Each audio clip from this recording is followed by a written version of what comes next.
Bonjour, donc nous allons continuer notre travail sur le livre Maths C, Matrices, les matrices réelles.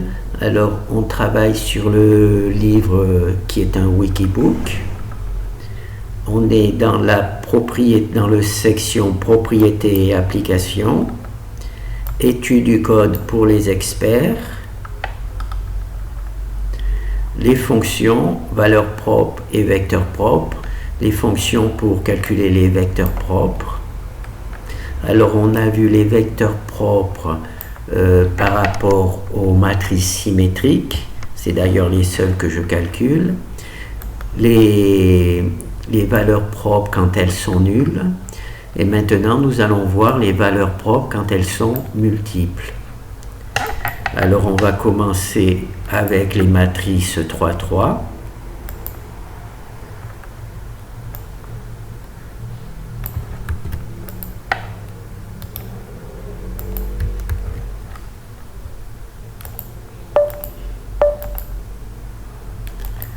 Alors ici on a une matrice, on va récupérer le code, on va le mettre dans Octave.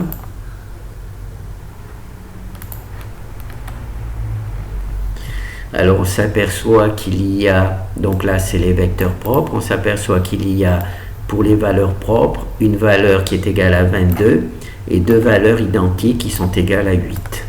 D'accord ? Donc on va travailler avec cette matrice-là, qui a donc trois valeurs propres, 22, 8 et 8.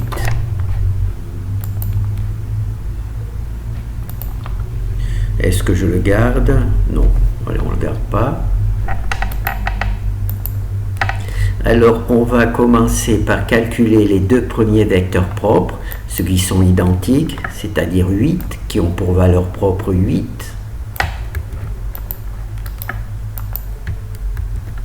Alors là, dans un premier temps, je vais juste vous montrer un exemple. Et dans un deuxième temps, on verra le code. Alors ici, on a A, c'est notre matrice sur laquelle on travaille.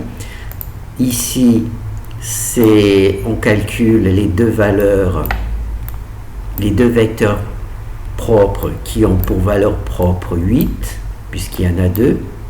Alors, je vais un peu vite peut-être pour ceux qui n'ont jamais vu mes vidéos, mais c'est la troisième vidéo sur le sujet, donc là je vais un peu plus vite.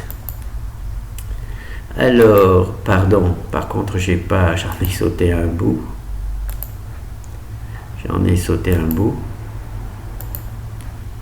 Alors là il me demande de copier ce texte dans le dernier fichier.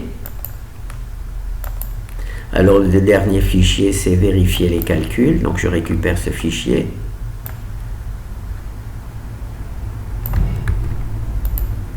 Je le mets dans un autre fichier, tout simplement. Alors, il me demande de copier V2, c'est-à-dire cette matrice dans le dernier fichier. Donc j'ai récupéré le dernier fichier, je vais essayer de tout prendre correctement. Voilà, donc là je le ferme puisque j'en ai plus besoin. Alors le dernier fichier il est là, il y a déjà le résultat copié, mais enfin on va faire comme s'il n'y était pas. Donc je vais copier le travail. Alors là, j'ai calculé les deux premiers vecteurs propres qui correspondaient aux valeurs propres 8 et 8. Maintenant, on va calculer le dernier vecteur propre, c'est celui qui correspond à 22. Donc là, je vous montre juste le calcul et ensuite on va voir le code. Oh là, j'ai fait une bêtise là. J'ai débugué tout le travail. Donc là, ici j'ai le fichier dans lequel j'ai sauvé le dernier résultat. Donc je vais mettre ici le dernier fichier pour calculer le dernier vecteur, celui qui dépend de la valeur propre 22. Alors voilà, Alors copier V1 dans le dernier fichier. Alors dans le dernier fichier, c'est celui-là. Donc on va copier. Alors là, je suis obligé de le faire ligne par ligne. Hein. C'est pour ça que j'ai commencé par celui qui avait le plus de colonnes. Voilà, ça c'est la première colonne. Voilà, deuxième. Et troisième.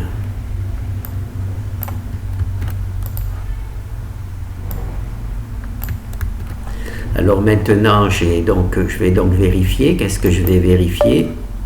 Je vais reprendre vérifier avec Octave.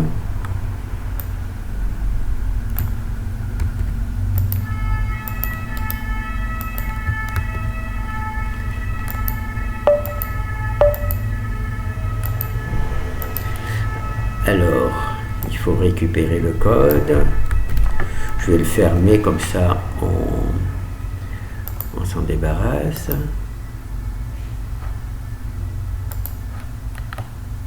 Voilà. Ce que je vais vérifier, c'est si sur la diagonale, mes valeurs propres sont bien 22, 8 et 8. Alors, c'est maintenant, donc j'ai ici notre matrice A, la matrice de départ.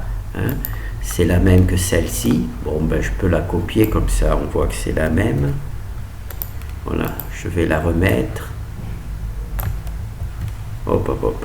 Voilà, donc là, c'est la même. Ça, c'est la matrice de départ. Ça, c'est le vecteur V que je viens de calculer.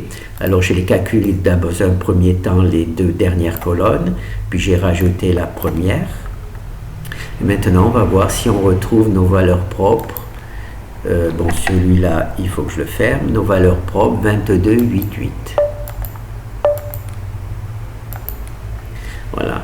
Alors ici, on a notre matrice. Ici, il y a le vecteur que je viens de calculer. Et on a bien 22, 8 et 8.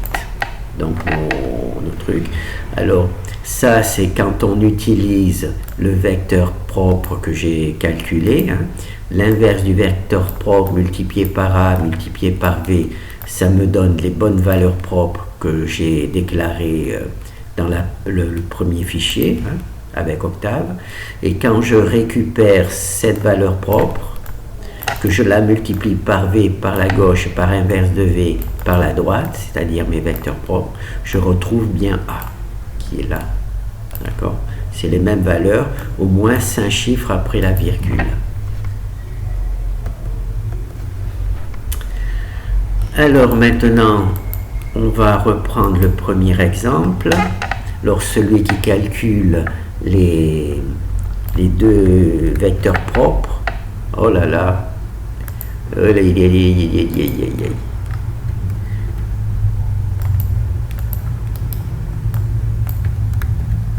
Alors là, je vous conseille bien entendu d'avoir vu les 2 vidéos précédentes sur le sujet, parce que sinon ça va être un peu compliqué. Alors c'est ici qu'il y a l'algorithme. Bon, on va baisser un petit peu ça. C'est ici qu'il y a l'algorithme qui permet de calculer ces vecteurs propres. Alors on va reconnaître par rapport aux vidéos précédentes la création de la matrice identité. On multiplie la matrice identité par la première valeur propre, ça nous donne ça. Ensuite on fait, donc ça c'est multiplier un scalaire par une matrice, multiplier une matrice par un scalaire plutôt. Alors le scalaire c'est la première valeur propre, la matrice c'est la matrice identité, elle est fabriquée ici, hein. On l'appelle en règle générale comme ça dans plusieurs logiciels, donc je l'ai appelé de cette manière, la matrice identité.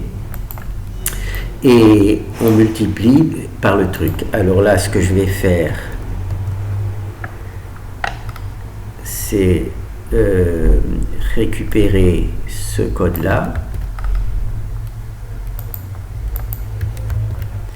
Alors là, je vais copier la matrice.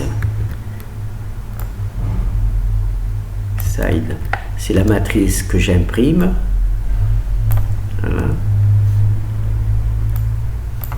P. Et là, on va side view. Je vais carrément supprimer celle-ci. Oh non, je vais plutôt la neutraliser plutôt que la supprimer parce que sinon j'aurai du mal à la retrouver si j'en ai besoin. Donc maintenant, on va regarder l'algorithme. Donc on va voir cette première ligne. Alors on va mettre stop ici.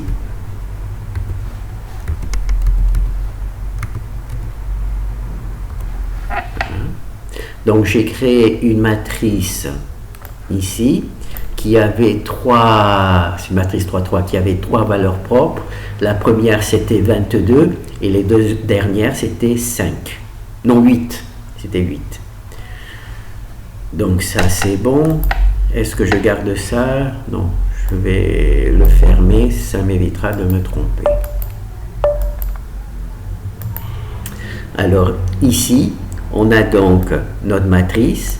Ici, c'est le code. On a donc créé une matrice identité et on a multiplié par la, bon, on va dire la deuxième, puisque c'est la deuxième et la troisième. La deuxième et la troisième valeur propre, c'est-à-dire 8.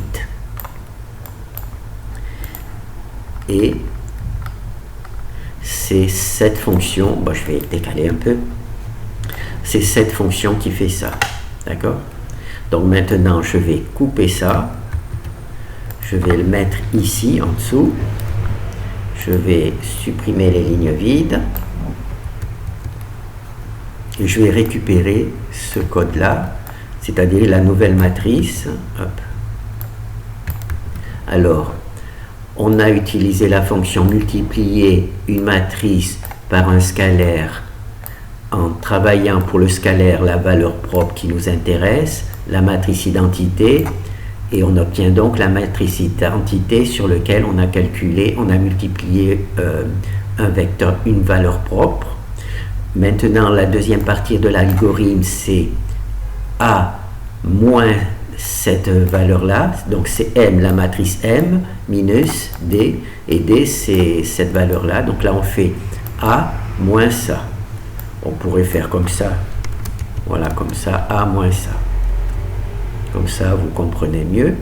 Donc ça, c'est l'algorithme mathématique qu'il faut connaître. Hein. C'est celui de votre bouquin, hein. C'est celui-là.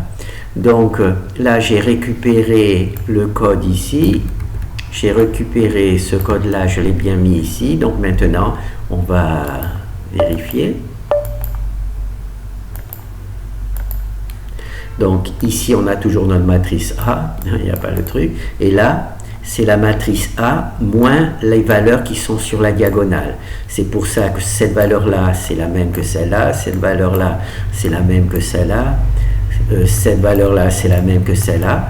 Par contre, sur la diagonale, les valeurs ont changé puisqu'on a soustrait la matrice diagonale. Cette valeur-là n'est plus égale à celle-là et cette valeur-là n'est plus égale à celle-là puisqu'on a fait la soustraction. Donc ça, c'est toujours notre algorithme. On ferme. Ah, j'ai mis 2 stops. Comment ça se fait? Ah oui, il y a le stop. Ah bah j'ai pas besoin de mettre le stop.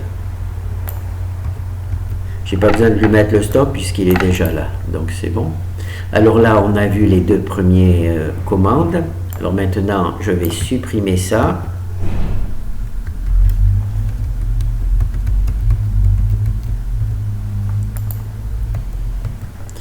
Et je vais vous afficher le suivant. Et le suivant, c'est AB. Alors là, c'est important d'avoir vu le truc principal, puisque là, on voit l'algorithme. Hein. On l'a vu dans deux ou 3 vidéos précédentes. Alors là, on copie A. A, c'est le A que je viens de calculer. Et B dans AB. Alors B, c'est juste un vecteur nul. B, c'est juste un vecteur nul. Alors, je n'initialise pas un vecteur... le vecteur B, je ne l'initialise pas à nul parce que quand je crée une matrice, elle est automatiquement initialisée à nul.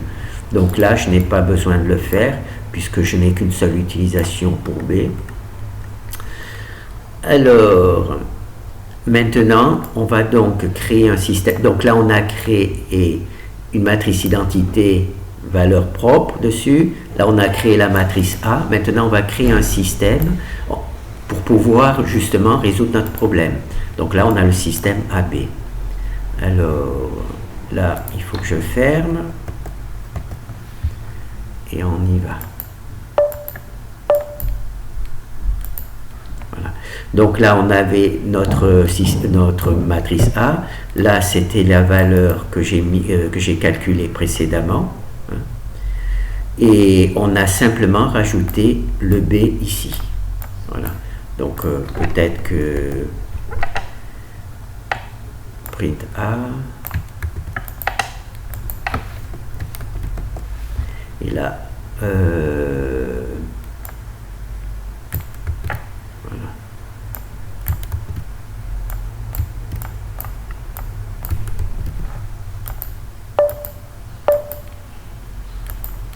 Donc ici, on a A, notre A qui a été martyrisé avec la matrice identité. Donc ici, on crée le système AB, donc il y a le A ici, et auquel on a ajouté le vecteur B. Et c'est cette fonction-là qui fait ça. Elle prend notre A précédent, on va y associer B, et ça crée AB. Copier A et B dans AB. D'accord? Donc la A, c'est cette valeur-là, et B, c'est cette valeur-là, et ça nous donne AB. Donc ça, je vais le supprimer. Donc on avance petit à petit. Donc comme on a créé notre système AB, on va pouvoir le résoudre. Donc c'est ici qu'on va résoudre. Voilà. Donc là, il y a AB. Alors là, c'est la version Gauss-Jordan, partial pivoting, qu'on va utiliser, partial pivoting. Et non, pourquoi? Parce qu'il va résoudre, il va éliminer toutes les valeurs sous la diagonale, mais pas au-dessus. Si je mets yes, il va résoudre le système, mais si je mets no, il va juste éliminer toutes les valeurs sous la diagonale. Donc on va voir ça. Ça permet en même temps d'étudier les trucs. Alors, là il y a un petit peu trop de valeurs affichées, donc on va en mettre, 5.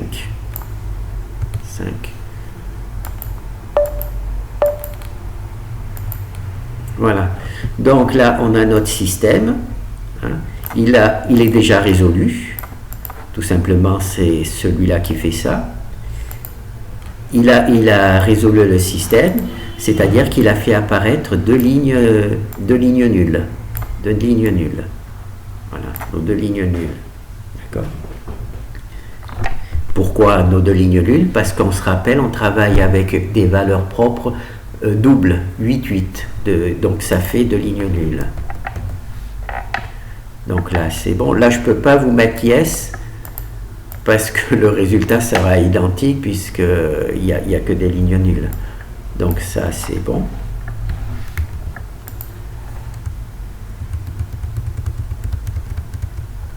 Bon, on va essayer d'aller un peu plus vite. Alors là, on va installer les variables libres dans notre système. Donc on va afficher AB-free. Donc AB est transformé en AB-free. Pourquoi? Parce que AB, oh là là, AB, B n'avait qu'une seule colonne, et AB-free, vous allez voir, il va avoir plusieurs colonnes. Donc, j'ai voulu sauter. Alors, ici on a A, ici on avait AB, pardon, ici on avait AB sans ces deux valeurs. On s'est aperçu qu'il y avait deux lignes de nul, d'accord? Alors, ce que l'on a mis, c'est installer put the free variable. On a mis les variables libres. Comment on fait ça? C'est-à-dire qu'on rajoute un pivot sous la première colonne qu'il manque. Donc la première colonne, c'est bon. La deuxième colonne, il manquait un pivot, on l'a rajouté. Et on a rajouté en même temps une colonne avec une valeur 1.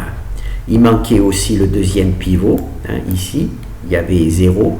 Donc on rajoute un pivot ici et on a rajouté une colonne ici pour le truc. Et ces deux colonnes vont nous donner les deux valeurs propres, les deux vecteurs propres que l'on cherche. Voilà. On peut revoir un petit peu différemment. AB, AB.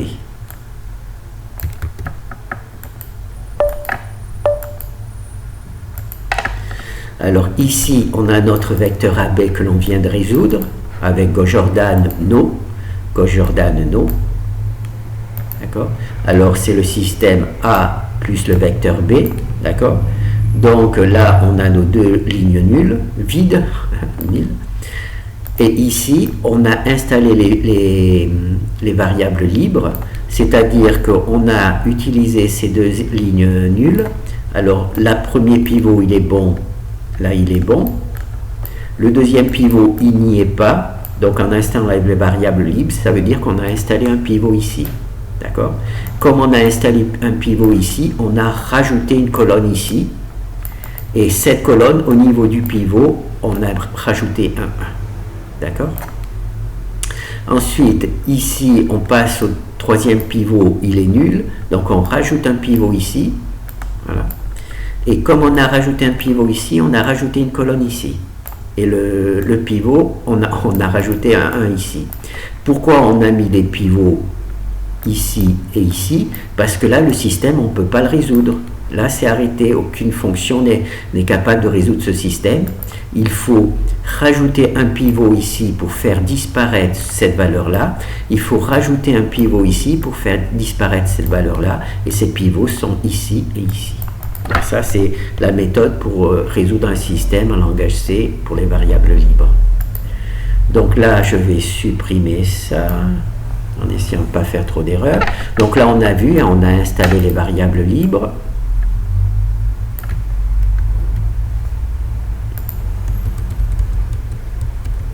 Ah, j'aurais dû le garder. Voilà, on a installé les variables libres. Pardon. On a installé les variables libres, mais le système n'est pas résolu, puisqu'il faut éliminer les valeurs au-dessus des pivots. Alors c'est ici. Là, je vais peut-être pouvoir vous montrer yes et no.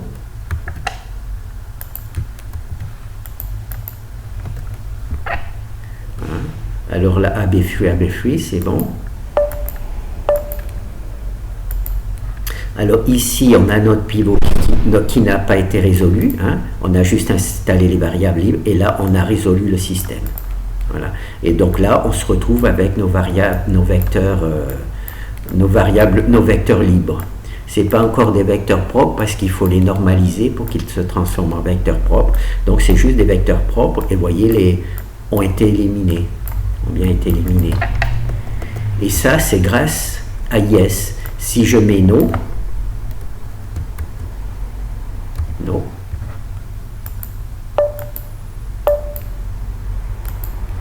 ben, si je mets no, il ne fait pas ça parce que j'avais besoin, comme vous avez vu, de deux versions. Une version Gauss-Jordan qui résout le système et une version Gauss-Jordan qui résout le système mais en laissant les valeurs au-dessus des diagonales non traitées.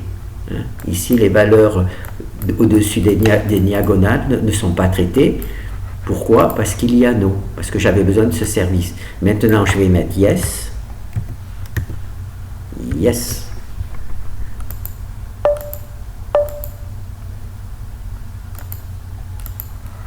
Voilà. Et maintenant, eh ben, le truc, il est traité.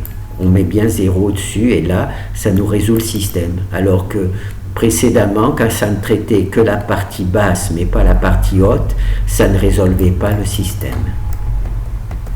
Donc là, c'est bon. Donc là, je vais effacer ça. J'espère que je n'ai pas effacé trop de choses. Alors, donc là, on a résolu notre système. Maintenant, on va récupérer les valeurs de notre solution. Alors, c'est B3. C'est dans B3. Donc on passe du système AB ajuste B-free, c'est-à-dire la solution. Voilà. Donc ici, on a le système AB qui a été résolu, et donc j'ai décidé de séparer, plutôt que de récupérer les valeurs là, je l'ai décidé de créer une nouvelle matrice B-free. Alors il y a toujours B qui est le vecteur nul, auquel on a ajouté les deux valeurs, comment ça s'appelle, les deux vecteurs libres. Pas encore des vecteurs propres parce qu'ils n'ont pas été normalisés. Alors ça, on le truc. Voilà. Et maintenant, bon, on va peut-être le laisser.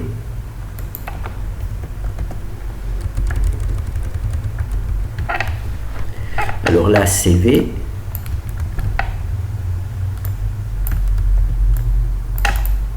Donc, cette fois-ci, copier la colonne, on copie cette colonne-là dans V, on copie cette colonne-là dans V, donc c'est la deuxième colonne de B-free dans V, et la troisième colonne de V-free dans V, donc c'est bon.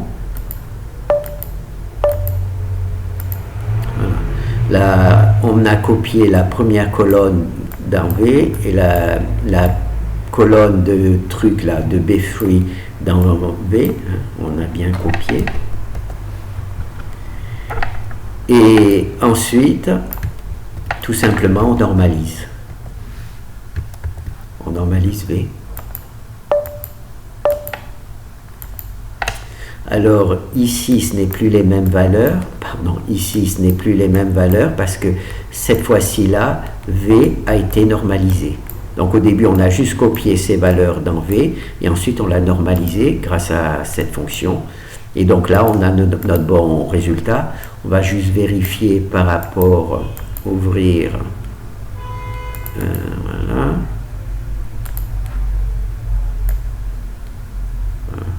Voilà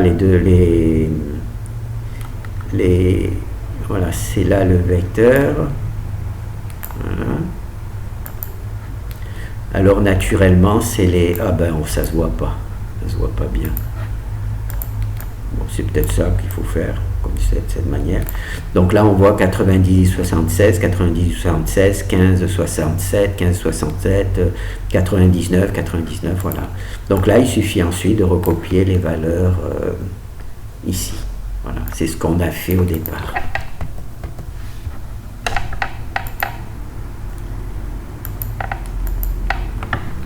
C'est terminé.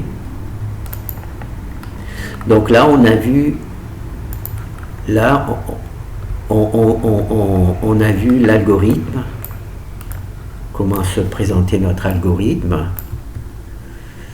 Donc là, on va essayer de remettre un peu de l'ordre. Voilà. Alors, on crée la matrice identité qu'on multiplie par la valeur propre. On fait la soustraction AA. On crée un système AB, on le résout, mais sans résoudre les valeurs au-dessus de la diagonale, juste les valeurs en dessous.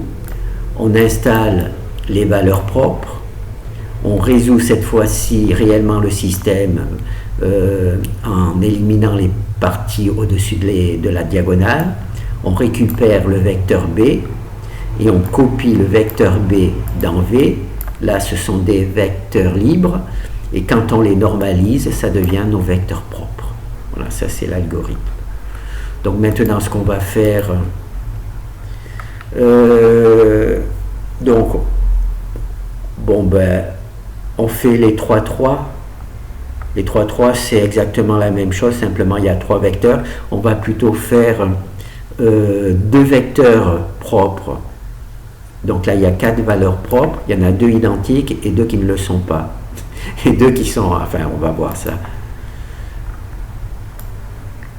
Là, je crois que j'ai un petit peu exagéré, donc c'est pour ça, en longueur.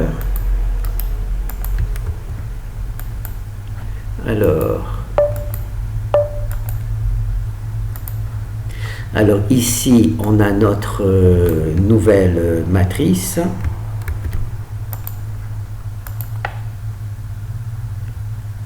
notre nouvelle matrice. Et là, c'est petite surprise, il y a 12 et 12 comme valeur propre, 8 et 8. Donc il y a deux valeurs propres qui sont doubles. D'accord? C'est un cas particulier, hein? Donc on va faire. Alors 12, 12, 8, 8. Voilà, ça c'est notre matrice. Alors on va commencer par calculer les deux premiers vecteurs propres. Alors le code c'est exactement le même que celui qu'on vient de voir. Peut-être qu'on va vite le voir là, vous voyez, c'est exactement le même. C'est exactement le même. Voilà. Là, on va juste travailler sur la première valeur propre, c'est 12, mais cette valeur propre est double, donc il va y avoir deux vecteurs propres qui vont sortir. Voilà. Donc là, on a nos deux premiers vecteurs propres. Alors, il nous demande de copier V1 dans le dernier fichier. Alors, on va ouvrir un nouveau truc. Pardon. Ouvrir. Hop. Alors, on va prendre C1. J'espère que ce n'est pas le même. Voilà. Donc là, on va récupérer le dernier, c'est-à-dire vérifier les calculs.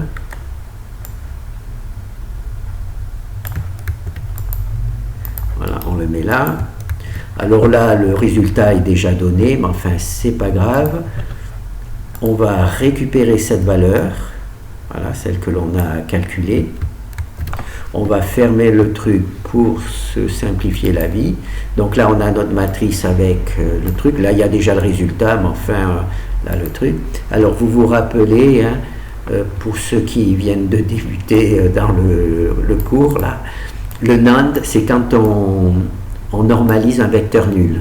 Ça nous donne une liste de NAND. Et là, c'est les vecteurs normalisés. Donc, ici, on a calculé les deux valeurs propres. On peut, en particulier quand elle est égale à 12. Hein, quand elle est égale à 12. On va peut-être regarder quand même. Oh ben non, on va prendre celui-là.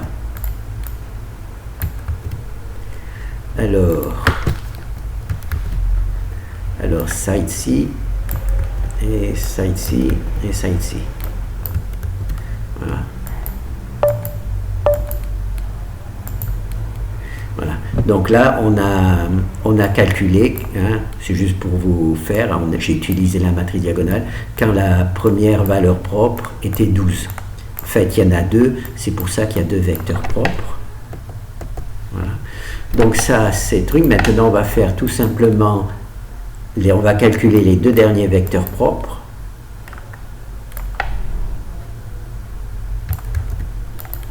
Alors, pour sélectionner la première valeur propre, c'est tout simplement, je prends la première R1. D'accord? R1. Ça, j'aurais dû prendre C1, puisque c'est la colonne, mais enfin, c'est R1. Normalement, il faudrait marquer C. Ah oui, puisque c'est... Pour marquer, on peut remarquer RC. RC1. RC1, c'est double. C'est-à-dire ligne et colonne. Row pour ligne et colonne pour colonne. Donc là, j'ai bien fait le malin, mais maintenant, il va falloir que je récupère le truc parce que j'ai fait des bêtises. Donc là, je garde ce fichier-là pour le compléter maintenant. Alors là, j'ai sélectionné la première valeur propre, c'était 12.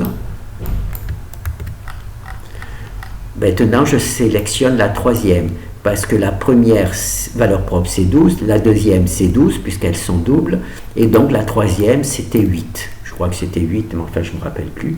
Hein. Donc là, on va mettre aussi RC, comme ça, hop, voilà, R colonne. Donc là, je vais calculer. Je vais peut-être afficher la valeur propre aussi. Comme ça, la valeur propre, je ne me rappelle plus. Voilà, hop.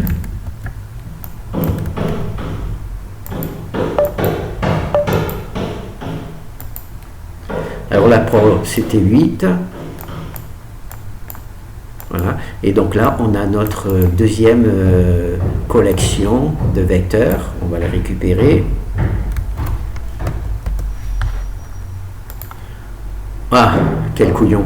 Bon, tant pis, je le mets là. Alors, je récupère. Hop. Je récupère. Là, les ouvriers, ils essaient de passer à travers la porte, mais ils ne réussiront pas. Elle est blindée, la porte, c'est pas la peine d'essayer de la casser. Bon, je rigole. Alors, là, c'est bon. Donc là, vous avez vu comment j'ai construit mon vecteur V. Hein. Et pour mon travail, c'est obligatoire de faire cette méthode, puisqu'il n'est pas capable de résoudre les vecteurs doubles. Alors là, il y va fort. Donc on va essayer de se dépêcher. Donc là, il y a A, là, il y a notre vecteur V, là, il y a nos deux valeurs propres, 12, 12, 8, 8. Et quand on multiplie cette valeur propre par V et par l'inverse de V, on retrouve bien A. Voilà. Là, il tape doucement pour que je termine en douceur. Donc, ben voilà, donc c'est le travail que l'on a fait. Hein. Alors, on a vu pour les valeurs propres multiples, on a vu pour une matrice 3,3 avec deux valeurs propres identiques, la troisième différente.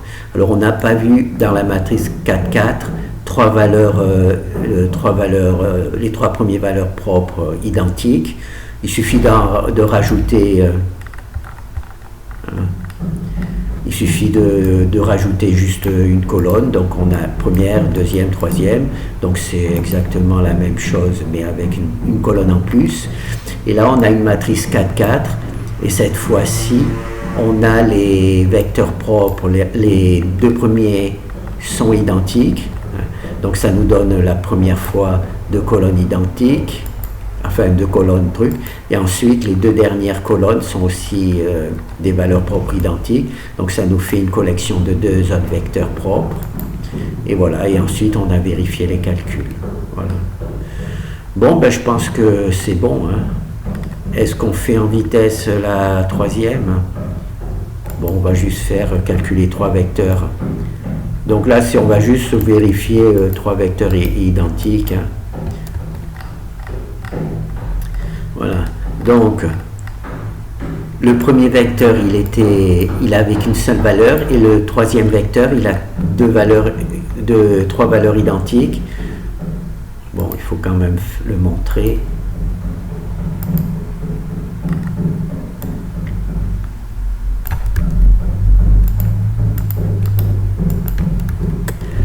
Donc là il faut aller vite, hop. Alors là on récupère. Octave.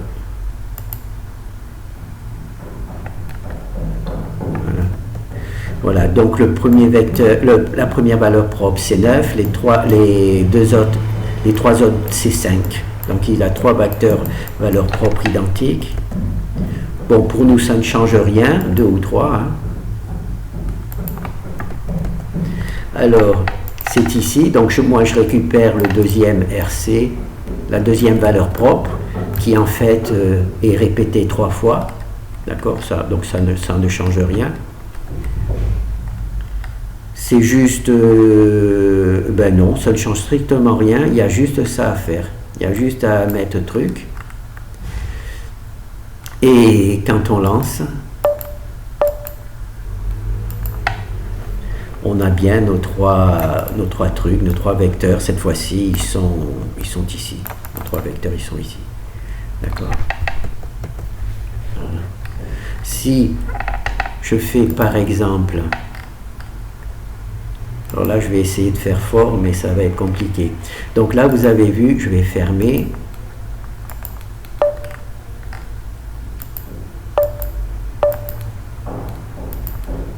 Là vous avez vu, ça calcule les trois vecteurs identiques. Hein. Voilà. Bon. Maintenant, si je mets ici R1, eh bien, il va calculer juste un seul vecteur, le bon vecteur. Voilà, on a le bon vecteur. Ce vecteur-là, il se retrouve, calcul, vérifier les calculs. Alors, il est où? Il est là. Voyez, il est là. 41, 59, 15, 67. D'accord. Et maintenant, si je mets 2 ici,